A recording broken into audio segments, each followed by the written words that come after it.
Hello అండి అందరికీ నమస్తే అండి. Welcome back to my channel. నేనండి మీ గంగాని మళ్ళీ వచ్చేసానండి ఒక మంచి వీడియో అయితే మీ ముందుకైతే.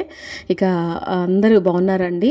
నేను బాగున్నాను, మీరు కూడా బాగున్నారని అనుకుంటున్నాను. సో ఇక అయితే వీడియోలోకి అయితే వెళ్ళిపోదామండి. ఈరోజు మన ఛానల్లో నేను పెట్టబోయే వీడియో ఏంటంటే చాలా ఇష్టంగా తినే రెసిపీ అనమాట అండి. పిల్లలు చాలా ఇష్టపడతారనమాట. ఆ రెసిపీ వచ్చేసి ఏంటంటే కోడిగుడ్డు పచ్చడి అనమాట అండి. ఈరోజు నేను ఆ కోడిగుడ్డు పచ్చడి అనేది ఎలా చేస్తాను ఏంటి అనేది ఈరోజు మన ఛానల్లో అయితే పెట్టేస్తున్నానండి. మీరు కూడా తప్పకుండా చూసి ట్రై చేసి ఎలా వచ్చింది ఏంటి అనేది నాకు తప్పకుండా కమెంట్లో అయితే తప్పకుండా షేర్ అయితే చేయండి. సో అయితే ఇక మనం కోడిగుడ్డు పచ్చడికి కావాల్సిన పదార్థాలు ఎలా చేస్తాను అన్నీ వివరంగా చూపిస్తాను, చూసేసేయండి. నేనైతే ఫస్ట్ వచ్చేసేసి 6 కోడిగుడ్లు అయితే తీసుకున్నానండి. 6 అంటే మా పిల్లలకి అంటే ఇది అసలు నైటే అయిపోతుంది అనమాట. చేస్తే మనం చేసి అట్లా పెట్టి ఉంచితే ఇక అన్నం వండుకుంటే కనుక పిల్లలు చక్కగా ఇష్టంగా మనం చేసిన ఆ పచ్చడిని అంతటిని కూడా తినేస్తారనమాట. అంత టేస్ట్గా అంత బాగుంటుందన్నమాట. సో అయితే నేను 6 కోడిగుడ్లు అయితే తీసుకున్నానండి. 6 కోడిగుడ్లు తీసుకొని ఒక గిన్నెలోకి అయితే చక్కగా వాటిని బ్రేక్ చేశాను అనమాట. 6 కోడిగుడ్లని బ్రేక్ చేసేసి అందులో కొంచెం ఉప్పు, అలాగే కొంచెం పసుపు, అలాగే పసుపు వేసుకున్న తర్వాత అలాగే కొంచెం కారం అండి. కారం కూడా వేసేసుకొని చక్కగా దీన్ని బాగా కలుపుకోవాలన్నమాట అండి. చక్కగా మొత్తం ఎగ్ మిశ్రమాన్ని అంతటిని కూడా మనం చక్కగా కలుపుకోవాలన్నమాట. చాలా బాగుంటుందండి. చాలా సింపుల్గా కూడా చేసేసుకోవచ్చు మనము. వంట రాని వాళ్ళు కూడా చాలా సింపుల్గా చేసేసుకునే ఈ కోడిగుడ్డు పచ్చడి తప్పకుండా ట్రై చేయండి. టేస్ట్ కూడా అంతే టేస్ట్గా, అంతే రుచిగా, అంతే ఎక్సలెంట్గా ఉంటుందన్నమాట. చాలా ఈజీ ప్రాసెస్ అనమాట అండి. ఇబ్బంది పడాల్సిన అవసరం కూడా ఏం లేదు. దీనికి హడావుడి పడిపోవాల్సిన అవసరం కూడా ఏం లేదనమాట. అంత బాగుంటుందన్నమాట ఈ కోడిగుడ్డు పచ్చడి అయితే. ఇక మనం 6 కోడిగుడ్లు పగలగొట్టేసేసుకొని చక్కగా ఒక బౌల్లోకి ఉప్పు, పసుపు, కారం అయితే వేసుకొని బాగా బీట్ అయితే చేసుకున్నామండి. బీట్ చేసేసుకొని ఒక పెద్ద పాత్ర అయితే తీసుకొని ఒక బాండీ లాంటిది ఇక మనం చక్కగా స్టవ్ మీద అయితే పెట్టేసేసుకొని స్టవ్ అయితే వెలిగించేసేసుకొని మీ దగ్గర స్టాండ్ ఉంటే స్టాండ్ పెట్టుకోవచ్చు, లేదా ఒక ప్లేట్ అయినా పెట్టుకోవచ్చు అనమాట అండి. నేనైతే ప్లేట్ అయితే పెడుతున్నాను. మీ దగ్గర స్టాండ్ ఉందనుకోండి, ఆ స్టాండ్ లోపలికి పెట్టేసేసుకొని మనం చక్కగా మనం కలిపెట్టుకున్న ఈ మిశ్రమాన్ని దాన్ని మనం దాంట్లో అయితే పెట్టుకొని బాయిల్ చేసుకోవాలండి. మనము చక్కగా ఒక జున్ను టైప్ లాగా మనం ఆ ఎగ్ మిశ్రమాన్ని అంతటిని కూడా ఉడకబెట్టుకోవాలన్నమాట. చాలా బాగుంటుందండి. నేను ఎప్పుడు చేస్తూ ఉంటాను. ఇది మన వ్యూవర్స్కి ఎందుకని పరిచయం చేయకూడదా అనిపించింది నాకు. అందుకని నేను వీడియో తీయడం అయితే జరుగుతుందన్నమాట.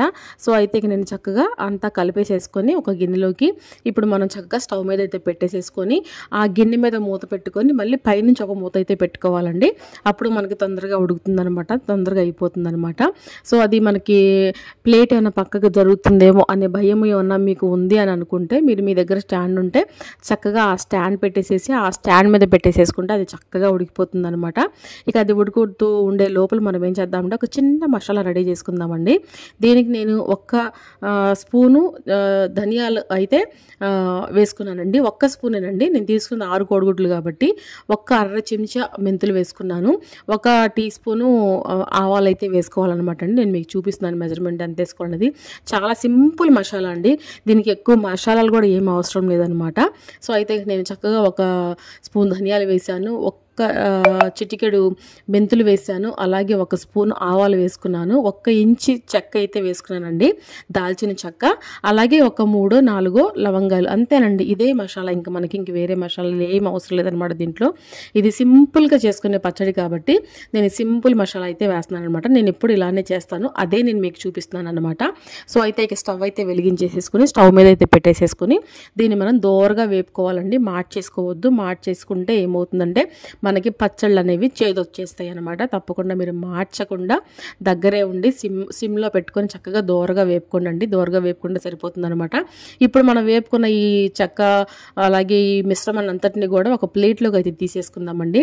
అందులోనే ఉంచితే ఏంటంటే ఇంకొంచెం వేగిపోతాయి అనమాట. అందుకని మనం వేరే దాంట్లో ప్లేట్లో తీసుకొని చల్లారిపోయిన తర్వాత మిక్సీ జార్లో అయితే వేసుకొని మనం చక్కగా దీన్ని ఒక పౌడర్ లాగా అయితే మనం రెడీ చేసుకోవాలండి. మీకు తెలిసిందే కదా, నాన్ వెజ్ పచ్చళ్ళకి మనం ఎక్కువ ఎలా వేసుకుంటాం ఏంటి అనేది ఒక పౌడర్ లాగా చేసుకొని ఇలా ఒక బౌల్లోకి తీసేసుకొని పెట్టేసేసుకున్నాం అనుకోండి, మనకి ఈజీ అయిపోతుంది అనమాట. నేను ఆల్రెడీ అల్లం చిల్లిపాయ పేస్ట్ కూడా పెట్టానండి. నేను మీకు చూపిస్తాను అది కూడా. సో అయితే ఇక తర్వాత చూపిస్తాను. ఇక నేను అది పొడైతే పట్టేసేసుకున్నాగా అదైతే పక్కన పెట్టేసేసుకున్నానండి. పక్కన పెట్టేసేసుకొని మనకి గుడ్డు కూడా చూసారా చక్కగా ఉడికిపోయిందండి. ఎక్కడ కూడా చాకుకి అతుక్కోకుండా చక్కగా ఉడికిపోయిందనమాట. ఇప్పుడు మనం దీన్ని వేరే ప్లేట్లోకి అయితే తీసుకుందామండి. చక్కగా దీని చుట్టూ అంతా రౌండ్ షేప్గా మనం కట్ చేసుకొని ఒక ప్లేట్లోకి అయితే తీసేసుకొని దీన్ని ఇప్పుడు మనం చక్కగా చూసారా ఎంత చక్కగా ఎంత పర్ఫెక్ట్గా ఉడికిందో, జున్ను ముక్కలాగా అయిందనమాట. ఇప్పుడు దీన్ని మనం చక్కగా చిన్న చిన్న పీసెస్ లాగా అయితే కట్ చేసుకుందామండి. మీకు ఎంత సైజు కావాలి అనుకుంటే అంత సైజులో కట్ చేసుకోవచ్చు అనమాట. మరీ పెద్దగా కట్ చేసేసుకోవద్దండి, ఎందుకంటే అవి నూనెలో వేగేటప్పుడు కొంచెం పొంగుతాయి అనమాట అండి. అందుకనే మీరు కొంచెం చిన్న సైజు ముక్కలే కట్ చేసుకుంటే బెటర్ అని నా ఉద్దేశం. లేదు మాకు పెద్ద సైజే కావాలనుకుంటే మీకు అదే అలాగే ఇష్టం అనుకుంటే మీరు అలా కూడా కట్ చేసుకోవచ్చు అనమాట. నేను మీడియం సైజుగా అయితే కట్ చేశానండి. చక్కగా చిన్న చిన్న ముక్కల్లాగా అయితే కట్ చేసేసుకొని ఇప్పుడు ఇవి మనం ఏం చేయాలంటే చక్కగా నూనెలో అయితే ఫ్రై చేసుకోవాలన్నమాట. నూనెలో ఫ్రై చేసుకుంటే మనకు చక్కగా పిల్లలు చాలా ఇష్టంగా తింటారనమాట అండి. అలాగే క్యారేజీలో కూడా చక్కగా లంచ్ బాక్సుల్లో కూడా ఇది పెట్టి కలిపి పెట్టేసేస్తే ఒక్క మెతుకు కూడా వదలకుండా హ్యాపీగా తినేస్తారండి పిల్లలు. నన్ను నమ్మి మీరు ట్రై చేయండి. మీ పిల్లలు ఇష్టపడి తినకపోతే నాకు కమెంట్ చేయండి. మీరు ఏంటండి గంగారు మీరు అలా అన్నారు, మా పిల్లలు తినలేదండి అని చెప్పేసి మీరు కమెంట్ చేయండి. మళ్ళీ నేను ఈ రెసిపీ అనేది నేను మీకు మళ్ళీ అసలు కనీసం షార్ట్లో కూడా అయితే పెట్టనండి, నేను చెప్తున్నాను. సో అయితే మీరు తప్పకుండా నన్ను నమ్మి ఈ ఐటమ్ అయితే చేయండి. పిల్లలు చాలా ఇష్టంగా తింటారు. ఎగ్లో మనం చాలా చాలా నెంబర్ ఆఫ్ ఐటమ్స్ అయితే చేసుకోవచ్చు అనమాట. ఇలా మన పిల్లలకి ఇంట్లో ఎట్లా హెల్తీగా మనం చేసి పెట్టుకుంటే వాళ్ళు హ్యాపీగా తింటారనమాట. ఇది మీరేమంటారో నాకు కమెంట్ అయితే చేయండి. సో అయితే ఇక నేను ఆ ఎగ్గు మిశ్రమాన్ని చక్కగా ఉడకబెట్టేసేసుకున్నాను. అలాగే దాన్ని వేరే ప్లేట్లోకి అయితే తీసేసుకున్నాను. దాన్ని చిన్న చిన్న పీసెస్ లాగా అయితే కట్ చేసేసుకున్నాను. ఇప్పుడు మనం స్టవ్ అయితే వెలిగించేసేసి బాండీ అయితే పెట్టుకొని ఆయిల్ కాగే వరకు ఉండి, ఆయిల్ కాగిన తర్వాత మనం కట్ చేసి పెట్టుకున్న ముక్కల్ని ఆయిల్లో వేసుకోవాలి. ఇప్పుడు నేను మీకు ఆయిల్ చెప్పలేదు కదండి, 1/2 కిలో నూనె అయితే తీసుకున్నాను. నేను ఏం నూనె, వేరుశనగ నూనె కాదండి నేను తీసుకున్నది, మామూలుగా ఫ్రీడమ్ అయితే తీసుకున్నాను. 1/2 కిలో. ఇదంటే ఇది ఎక్కువ మనకి ఇప్పుడు చేస్తే మనకి రేపు మార్నింగ్కి అయిపోతుంది అనమాట, ఉండదనమాట. అంత ఇష్టంగా తింటారు పిల్లలు, అందుకే నేను మీకు చెప్తున్నాను అనమాట. నేను ఫ్రీడమ్ ఆయిల్ తీసుకున్నాను, 1/2 కిలో నూనె వరకు తీసుకున్నాను.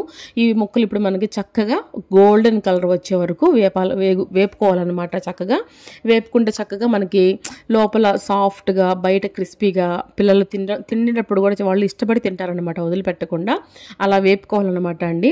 చూసారా, ఇదిగో ఈ రకంగా వేపుకోవాలండి. చూసారా, నేను చెప్పాను కదండి మీకు ముక్కలు మనం కట్ చేసుకున్నప్పుడు కొంచెం సైజు తగ్గించి కట్ చేసుకుంటే అవి కొంచెం పొంగుతాయి అనమాట అండి. పొంగే గుణం ఎగ్లో ఆల్రెడీ ఉంటుంది కాబట్టి పొంగుతాయి అనమాట. కాబట్టి మీరు ఏం చేయాలంటే చిన్న సైజు కట్ చేసుకుంటే మనకి ఒక మీడియం సైజుగా పొంగి చక్కగా ముక్క బాగుంటుందన్నమాట. సో ఇక మనం అన్ని ముక్కలన్నీ చక్కగా వేపేసేసుకొని ఒక ప్లేట్లోకి అయితే తీసేసుకున్నాం కదండి. ఇప్పుడు ఇదే ఆయిల్లో మనం మిగతా ప్రాసెస్ అయితే చేసుకోవాలన్నమాట. అదేంటో నేను మీకు చెప్తాను. మళ్ళీ మనం స్టవ్ అయితే వెలిగించేసేసుకొని, మరీ కాగిపోకూడదని ఆయిల్ నేను కొంచెం స్టవ్ అయితే ఆపేసేసానండి. మళ్ళీ వెలిగించేసేసుకొని సిమ్లో అయితే పెట్టేసేసుకొని ఇప్పుడు మనం ఏం చేద్దామంటే ఫ్రెష్గా నూరిన అల్లం చిల్లిపాయ పేస్ట్ అండి 1 స్పూను అయితే 1 స్పూన్ వేయండి, ఇంకా ఎక్స్ట్రా వేయొద్దనమాట. 1 స్పూన్ వేసుకొని మనం చక్కగా దాన్ని కూడా కలిపేసేసుకుందాము. మనకి కొంచెం వేగితే సరిపోతుంది అనమాట. మరీ ఎక్కువగా వేగితే ఏంటంటే మనకి చెప్తున్నాను కదండి, మనకి మసాలా ఎక్కువ వేగినా చేదొస్తుంది, అల్లం చిల్లిపాయ పేస్ట్ ఎక్కువ వేగినా చేదొస్తుంది అనమాట. కొంచెం వేగితే సరిపోతుంది అనమాట అండి మనకి అల్లం చిల్లిపాయ పేస్ట్ అనేది. మనం ఎప్పుడన్నా సరే పచ్చడిలో వేసుకునేవి అప్పటికప్పుడు ఫ్రెష్గా చేసి వేసుకుంటేనే ఆ పచ్చడి నిల్వ ఉంటుంది, అలాగే ఫ్రెష్గా కూడా ఉంటుందన్నమాట అండి. చూసారా, ఇక్కడ మనం చక్కగా అల్లం చిల్లిపాయ పేస్ట్ అయితే వేగిపోయిందనమాట. ఇప్పుడు మనం ఈ వేపుకున్న గుడ్డు మిశ్రమాన్ని కూడా మనం చక్కగా ముక్కలను కూడా ఈ వేగిపోయిన నూనెలోకి అయితే వేసేసుకుందామండి. వేసేసుకొని చక్కగా కలిపేసేసుకుందామండి. చాలా చాలా మా పెద్దబాబుకి అయితే ఎంత ఇష్టమోనండి. మమ్మీ నాకు చేసి పెట్టు మమ్మీ, మా కాలేజీలో మా ఫ్రెండ్స్ కూడా అడుగుతున్నారు మమ్మీ అని చెప్పేసి అంటూ ఉంటాడు. సో వాడి కోసం అని చెప్పేసి ప్రత్యేకంగా చేస్తూ ఉంటాను. అలాగే మీకు కూడా మీ పిల్లలు కూడా ఇష్టపడి తింటారు కదా, మీకు కూడా యూజ్ అవుతుంది కదా అని చెప్పేసి పెట్టడం జరుగుతుంది అనమాట అండి. సో అయితే ఇక చక్కగా మనం గుడ్డు ముక్కలను వేసేసుకున్న తర్వాత 1 స్పూను కారం అయితే వేస్తానండి. 1 స్పూన్ వేసి కొంచెం వేసాను. మీరు స్పైసీ తినాలి అనుకుంటే ఇంకో స్పూన్ ఎక్స్ట్రా వేసుకోవచ్చు, ఇబ్బంది ఏం లేకుండా. లేదు పిల్లలు స్పైసీ తినలేరు అనుకుంటే మీరు 1 స్పూను సరిపెట్టేసుకోవచ్చు అనమాట. నేను స్పూన్ వేసి కొంచెం అయితే వేసానండి. అలాగే 1 స్పూన్ నిండా మసాలా మనం రెడీ చేసి పెట్టుకున్నాం కదండి, ఆవాలు, మెంతులు, ధనియాలు, లవంగాయలు, దాల్చిన చెక్క ఆ పొడి అనమాట. అదొక స్పూన్ నిండా వేసుకున్నాను. అలాగే కొంచెం పసుపు వేసుకున్నాను. అలాగే నేను రోజువారీ కూరల్లో వేసే స్పూన్తోనే ఉప్పు ఒక స్పూన్ అయితే వేసానండి. ఇది చాలకపోతే తర్వాత మనం చూసి వేసుకోవచ్చు అనమాట. ముందే వేసేస్తే ఎక్కువ అయిపోయింది అనుకోండి, మళ్ళీ పిల్లలు మళ్ళీ మమ్మీ ఉప్పు ఎక్కువ వేసావా మమ్మీ అని చెప్పేసి అని బాధపడతారు. సో అందుకని నేను ఆ స్పూన్ అయితే వేసాను. తర్వాత చూసి చాలకపోతే కలుపుకుంటానండి. ఇకైతే మనం ఇక స్టవ్ అయితే ఆపేసేసుకోవాలన్నమాట అండి. ఇది బాగా చల్లారిన తర్వాత నిమ్మకాయ రసం వేయాల్సిన అవసరం లేదండి. మనం కొంచెం చల్లారినాక మనం నిమ్మకాయ రసం అనేది కలిపేసేసుకోవచ్చు అనమాట. అది నాన్ వెజ్ కదండి, మీరు అట్లా కలిపేస్తారు ఏంటండి అనే డౌట్ మీకు రావచ్చు. ఏం కాదండి, ఇది మనకి పూర్తిగా చల్లారాలి అప్పుడే మనం కలుపుకోవాలి అనేది ఏం లేదనమాట. మనం ఎవరికన్నా ఆర్డర్ ఇచ్చుకున్న వాళ్ళకి పంపించాలి అనుకున్నప్పుడు ఏం చేయాలంటే, మనం అప్పుడు ఎక్కువ మోతాదులో చేస్తాం కాబట్టి మనం అది చల్లారిన తర్వాత, పూర్తిగా చల్లారిపోయిన తర్వాత మనం నిమ్మరసం అనేది యాడ్ చేస్తాం అనమాట. ఇది మనం ఇంట్లోకి తింటాం కాబట్టి మనం పూర్తిగా చల్లారేంత వరకు ఉండి నిమ్మకాయ రసం వేయాల్సినంత అవసరం ఏం లేదండి. సో ఇది మనం కొంచెం వేడిగా ఉన్నప్పుడే మనం నిమ్మకాయ రసం అనేది కలిపేసేసుకోవచ్చు అనమాట. ఇక్కడ మనం చక్కగా కారం వేగిపోయింది, మనం వేసుకున్న మసాలా వేగిపోయింది, అన్ని చక్కగా వేగిపోయినాయి అనమాట అండి. ఇప్పుడైతే మనం చక్కగా స్టవ్ అయితే బంద్ చేసేసుకొని, అది కొంచెం ఎక్కువ కాదండి, జస్ట్ కొంచెం చల్లారిన తర్వాత ఈ ఒక్క చెక్క చాలండి. నిమ్మకాయ అనేది ఎక్కువ వేసారనుకోండి పులుపు ఎక్కువ అయిపోతుంది అనమాట. అందుకనే ఒక్క చెక్క వేసుకుంటే సరిపోతుంది అనమాట. ఇప్పుడు మనం చక్కగా ఆ నిమ్మకాయ రసాన్ని కూడా చక్కగా పిండేసేసుకొని మనం చక్కగా చట్నీ అనేది మళ్ళీ ఒకసారి కలిపేసేసుకుందామండి. ఇక ఎమ్మీగా డెలీషియస్గా మన కోడిగుడ్డు పచ్చడి అయితే రెడీ అయిపోయిందండి. అసలు నోరు ఊరిపోతుంది అనమాట. చాలా చాలా టేస్ట్గా మనం చక్కగా ఇలాగే ఇంట్లో పిల్లలకి చేసి పెట్టుకుంటే వాళ్ళు హ్యాపీగా తింటారండి. వాళ్ళ ఆరోగ్యమే మనకు ముఖ్యం అనమాట. అలాగే మన ఫ్యామిలీ ఆరోగ్యం అనేది మన చేతుల్లో ఉందనమాట. సో వాళ్ళు తినేవి ఇలా మనం ఇంట్లో హెల్దీగా చేసి పెట్టుకుంటే వాళ్ళు హ్యాపీ, మనం కూడా హ్యాపీ అనమాట. సో ఈ వీడియో మీకు ఎలా అనిపించిందో తప్పకుండా నాకు కామెంట్ సెక్షన్లో షేర్ అయితే చేయండి. ఇలాగే నన్ను ఆదరించండి. ఇలాగే మంచి మంచి వీడియోస్తో మీ ముందుకు వస్తూనే ఉంటాను. మీరు నన్ను ఆదరిస్తారని మనస్ఫూర్తిగా అయితే కోరుకుంటున్నాను అనమాట అండి. ఇక అయితే చక్కటి మన ఈ కోడిగుడ్డు పచ్చడి అయితే రెడీ అయిపోయిందండి. లంచ్ బాక్సుల్లోకి ఎక్సలెంట్ ఐటమ్ అనమాట అండి. ఇప్పుడు దీంట్లో అనేకమైన రకాలు ఉన్నాయండి, అవి కూడా నేను మీకు ఒక్కొక్కటిగా పెడతాను. సో వెయిట్ అండ్ సీ అనమాట. మీరు నా వంటల కోసం ఎలా అనిపిస్తున్నాయో అది కూడా నాకు తప్పకుండా కమెంట్ సెక్షన్లో షేర్ అయితే చేయండి. ఇకైతే మనం చక్కగా మనం ఒక బౌల్లోకి అయితే తీసేసుకుందామండి. పిల్లలు కూడా వచ్చేసే టైం అయింది, వాళ్ళ కోసం రైస్ అయితే వండేస్తాను. ఇలాంటి మరొక మంచి వీడియోతో మళ్ళీ కలుసుకుందామండి. అంతవరకు సెలవు. కొత్త వాళ్ళు చూసినట్లయితే సబ్స్క్రైబ్ చేసుకోండి, పాత వాళ్ళు అయితే లైక్ చేయండి. Bye bye.